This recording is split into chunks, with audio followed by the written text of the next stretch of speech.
hablábamos y hacíamos un recuento de este sexenio deteniéndonos en la parte de corrupción. Hoy, en esta secuencia, hay que decirlo que el próximo sábado, 1 de septiembre, es cuando presenta este sexto informe. Pues nos da mucho gusto recibir esta noche a Luis Espino, él es consultor en comunicación, especialista en discurso, para seguir analizando ya más como mensaje de comunicación. Luis, qué gusto de verdad tenerte por acá. ¿Cómo te va? Javier, un gusto, buenas noches, gracias por la invitación. Ya nos habías abandonado de manera terrible, Luis. Bueno, pero tú te dignaste a invitarme. Pero ya estás ahora, de regreso, gracias, eso es lo que importa, Luis. A ver, ¿qué te ha parecido? Digo, te pido una reflexión tal vez inicial, un saque de meta de una reflexión sobre la comunicación de este gobierno en este sexenio. ¿Qué te pareció? ¿En qué falló? Pues mira, se suele decir mucho, y lo suelen decir los gobernantes en México, que gobiernan bien pero comunican mal. Así es como se ven a sí mismos muchas veces los gobernadores, en este caso también el presidente de la República. Y la verdad es que este sexenio con el presidente Peña Nieto hemos comprobado que no puede pasar eso en la realidad. No es un problema de comunicación lo que ha tenido el presidente Peña Nieto, ha tenido un problema de gestión y un problema político muy, muy profundo, pues justamente a partir de los hechos de Ayotzinapa y a partir del escándalo de la Casa Blanca, que atacaron directamente la base de credibilidad del gobierno. Cuando el gobierno empieza a tener esta hemorragia de credibilidad, cuando el gobierno empieza a perder la estima de la sociedad, de la ciudadanía por estos dos acontecimientos, no toma a tiempo las medidas necesarias de manejo de crisis y de cambios en la gestión gubernamental que tal vez le hubieran permitido pues ir sorteando estos problemas y ir evitando esa pérdida de credibilidad. Y año con año, informe con informe, ¿qué veíamos? No había autocrítica, no había una reflexión de las cosas en las que se estaba fallando, en las que no se estaban obteniendo los resultados. Había una narrativa muy limitada que a la gente, pues la verdad, nunca le conectó y le hizo mucho sentido, que era la de las reformas estructurales. Todo con mensajes muy racionales, llenos de cifras, triunfalistas a veces en el tono. Vas acumulando esto año con año, informe tras informe, este tipo de mensajes, y el resultado no puede ser distinto a esta bajísima aprobación con la que llega el presidente Peña Nieto al informe, por no hablar de los resultados electorales, ¿no?, del 1 de julio. Las cosas buenas casi no se cuentan, pero cuentan mucho. Justamente este traspaso de responsabilidades al receptor, no al que comunica. Y un sexenio en el que justamente esa línea de lo bueno cuenta, pero no se cuenta, ya sé que no aplaudes, ya chole con tus quejas. Ningún chile les embona. Es un reproche a la audiencia. Y en comunicación, lo primero, lo principal, la regla número 1 en discurso es: conoce a tu audiencia y respeta a tu audiencia, respeta lo que siente, sus emociones, lo que piensa, y para poder entablar un diálogo, el primer paso es el respeto. Y ese diálogo nunca lo entabló, lamentablemente, el presidente en sus discursos de informe ni en sus mensajes de informe, en los spots. Siempre es una comunicación vertical en la que él veía a los ciudadanos como beneficiarios pasivos, receptores de los beneficios de los programas de gobierno, y por eso, pues de manera muy rígida, pensaba que simplemente había que recetarnos cifras. A ver, me detengo porque me detengo en este punto por lo dicho por el presidente, no por otra cosa. En varias entrevistas de final de sexenio se ha detenido en el tema de la Casa Blanca diciendo: me arrepiento de haber incluido a mi esposa en este tema, en este caso. ¿Lo supiste tú desde que lo viste, Luis, cuando estábamos en ese convulso finales de 2014, cuando aparece la primera dama a leer una carta? ¿Cómo evaluaste aquel momento en materia de comunicación?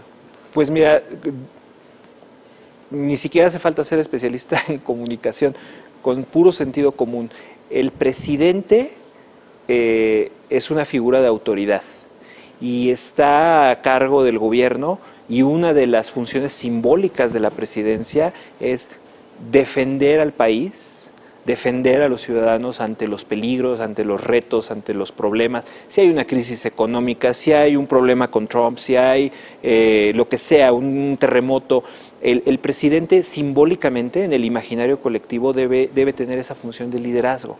Entonces, ante una crisis reputacional tan fuerte como fue lo de la Casa Blanca, que la primera figura pública de la Casa Presidencial que saliera a dar la cara fuera la primera dama, sí, me parece que sí, ahí fue un golpe directo a la credibilidad del presidente. Sí es algo para arrepentirse. Completamente, porque nos mandó el mensaje de que el presidente no tenía la voluntad o la fuerza para defenderse a sí mismo, a su investidura, a su reputación, a su buen nombre, y él ahora lo está repitiendo constantemente, incluso en las entrevistas que le están haciendo, de que se arrepiente de haber mandado a mi esposa a dar la cara, a dar la explicación del tema de la Casa Blanca, cuando debió haber sido él quien encabezara esa defensa, ¿no? ¿Qué queda en este sexto informe? ¿Cómo has visto estos últimos spots en donde, híjole, más bien es un recuento, más bien es una carta de motivos, explicaciones a temas que ya ahorita no necesitan explicación? ¿Cómo has visto estos spots? Pues mira, la verdad lo que comunican, viéndolos, es tristeza. Se ve al presidente con un semblante nostálgico, triste. No entiendo por qué escogieron esta imagen del despacho de Palacio Nacional y él no está sentado en la silla presidencial. La silla presidencial sale atrás vacía, ¿no? La oficial, la del águila, sale atrás vacía y él no está sentado. Y eso es un mensaje muy fuerte. Lo que te está diciendo es, yo ya no estoy ocupando el cargo. Yo estoy en otra silla. Y ahí está atrás la silla presidencial a mis espaldas, y creo que ese mensaje, esa simbología, no le ayuda, ¿no? El despacho está oscuro, está a media luz, como que ya apagó la luz, como que ya se va, y pues digo, lo sabemos, ¿no? Y además, encima de todo, pues con este hiperliderazgo que está teniendo López Obrador, que todos los días sale a la escalera de los anuncios y de los milagros a decir 2,000 mensajes a los medios de comunicación y a generar una dinámica, un ciclo mediático propio, pues contrasta con esto que vemos aquí, que es un presidente, pues yo diría triste, no sé, ¿qué opinas tú? Sí, vaya, no había pensado en todas estas lecturas, perdón, pero que sí, para ti son evidentes, para ti inmediatamente lo dices, oye, bueno, ¿dónde está sentado? ¿Qué tiene de fondo? ¿Por qué con esa luz tal? Y es cierto, ¿qué es lo que comunica con estas imágenes? Leía una columna de mi querida compañera de radio, Gabriela Barkentin, publicada en El País, acerca de la importancia de los relatos. Claro. ¿Qué relatos se imponen? ¿Los relatos oficiales o los relatos masivos, los relatos que quedan paralelamente a estos relatos oficiales? Y cómo, por lo menos la conclusión a la que llega es, ya no sirven de nada estos relatos oficiales en este momento. E inmediatamente pasábamos una palabra también clave, que te lo pregunto, ¿cuál sería el legado de Enrique Peña Nieto en estos momentos en materia de comunicación? ¿Cuál fue en lo que basó prácticamente su sexenio? Le apostó todas las reformas y perdió. O sea, el problema fundamental es que la narrativa, el relato que él nos ofreció era de eficacia. Recordemos que él nunca prometió honestidad, nunca prometió incluso cercanía o sensibilidad de ser un presidente. Él siempre fue muy, muy rígido en las formas, todos sus eventos, la imagen cuidada, nunca dar una rueda de prensa con preguntas abiertas, todo muy cuidado, muy protegido. Pero a cambio de eso, él dijo, yo voy a ser un presidente eficaz, y el símbolo de mi eficacia van a ser las reformas estructurales, que entraron a plebiscito, digamos, con la elección presidencial, y la gente votó mayoritariamente en contra de su gestión, y si el centro de su gestión eran las reformas, se van a derrumbar. Se entiende que eso va a perderse. Y lo terrible, algo que no se había visto, es esta conferencia de medios en Palacio Nacional. ¿Qué te pareció en materia de comunicación, Luis? Me pareció terrible porque... ¿Por qué? Porque ¿cuál es el objetivo? O sea, ¿cuál es el propósito de juntar a los dos gabinetes, juntar al presidente electo y al presidente en funciones? Transmitir que están poniéndose de acuerdo en cómo va a entregar uno el gobierno y cómo lo va a recibir el otro, comunicar que la transición es tersa y se está dando en buenos términos. ¿Para qué contrapuntear el tema del aeropuerto, el tema de la reforma educativa ahí en vivo. Y fue un error de López Obrador. La prensa quería la nota del día, salió libre la maestra, que se derrumba la reforma educativa, ¿qué piensa usted?